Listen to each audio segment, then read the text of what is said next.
Once, there lived an old man named Silas in a house that was just as bent and weary as he was. The house, perched on a forgotten hill, had endured 300 summers and winters. With each passing season, the damp air seeped into its wooden bones, twisting and warping the structure until it seemed more like a natural growth than something built by human hands. Silas himself had been straight and tall when he first moved in, but just as the moisture reshaped the wood, the house had reshaped the man. Every morning was a challenge. To get from his bed to the kitchen, he had to ascend what had become a steep, wooden hill. The floorboards sloped so dramatically that walking was impossible. Instead, he used two sharp, steel hooks, digging them into the floor and pulling his old body upward, inch by painstaking inch. Once he conquered the climb, the kitchen offered a small reward.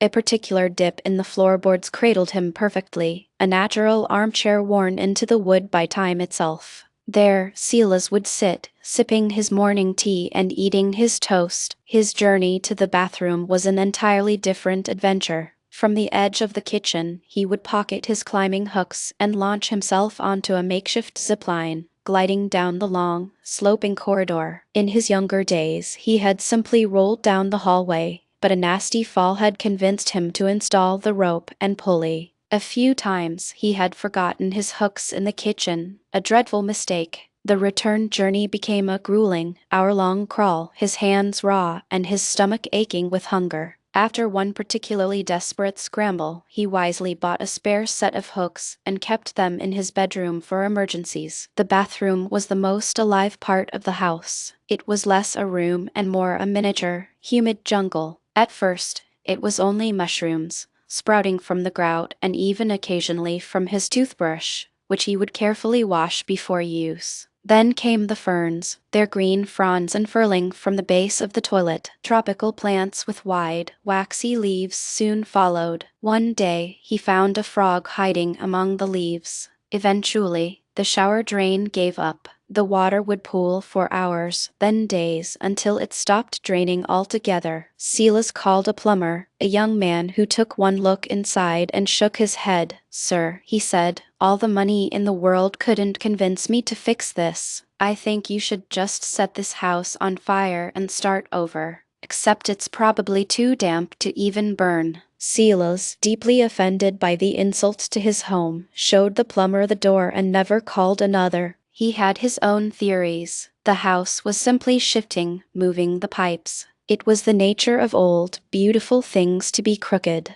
In time, the bathtub filled completely, and one day, fish began to swim in it. Their origins a complete mystery. Silas accepted this new reality, started washing himself with a bucket, and began to feed the fish. When they grew too large for the porcelain pond, he would carefully transport them in a bag of water to the nearby river. Most of his days, however, were quiet. He would sit in his living room, surrounded by his strange, warped world. He had once been a reader, but the books had become too swollen with moisture to open without tearing their pages. He turned to the radio, but soon it began to emit strange, unsettling noises, voices speaking in languages that didn't sound human, waking him from his naps. After one terrifying night, he dismantled the radio and repurposed its shell into a cozy home for some of the frogs. Now, his only companions were the wild animals that had found their way inside through the warped doors and windows. There were stray cats and dogs, of course, but also other creatures Silas couldn't quite name, their forms blurry to his failing eyes. It didn't matter.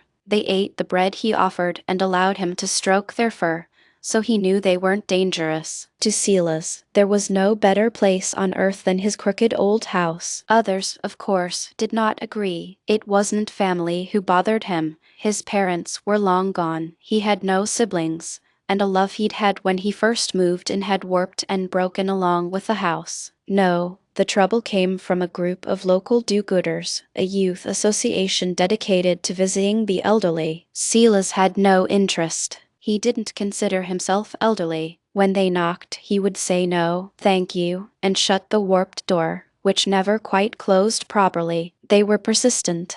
One day, they arrived with a carrot cake in a shiny, new tin. As it happened, all of Silas's own tins had become bent and useless. He had no interest in their cake. He was a far better baker, though these days he mostly cooked the fish from his bathroom, but he desperately wanted that tin. So, he let them in. They initially feigned admiration. "Oh, how charming. The floor goes right up like a hill. And an indoor zipline?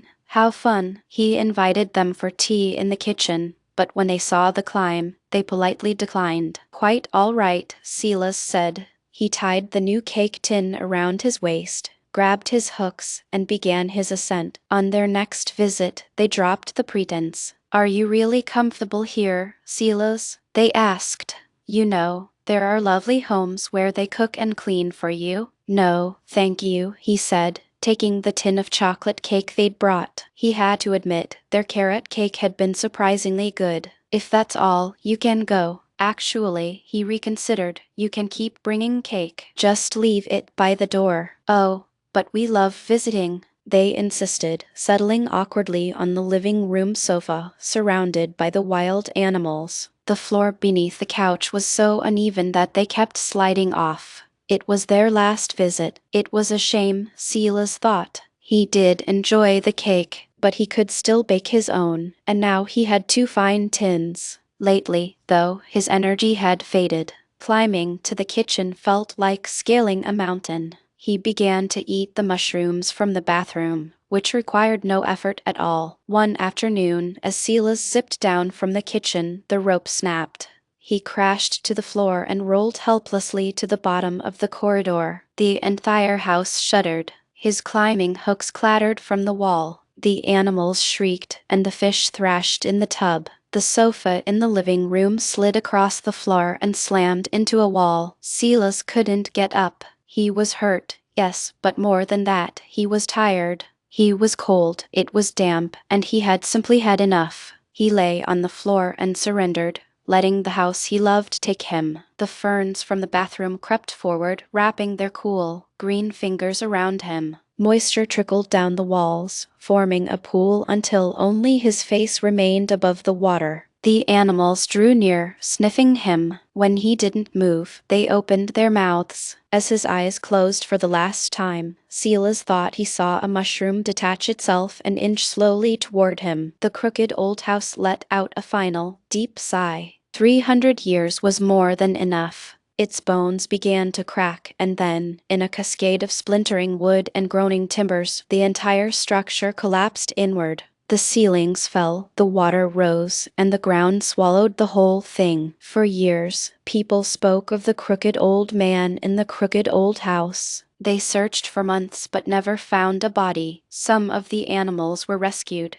though they remained wild and unfriendly. The walls, doors, plants, and furniture all returned to the earth. 100 summers and 100 winters passed. The story faded into legend. Then one spring, when no one was looking, something stirred in the damp soil where the house had once stood. A tiny wooden door, no bigger than a man's thumb, swung open in the soft earth, releasing the scent of damp wood and forgotten stories into the fresh air.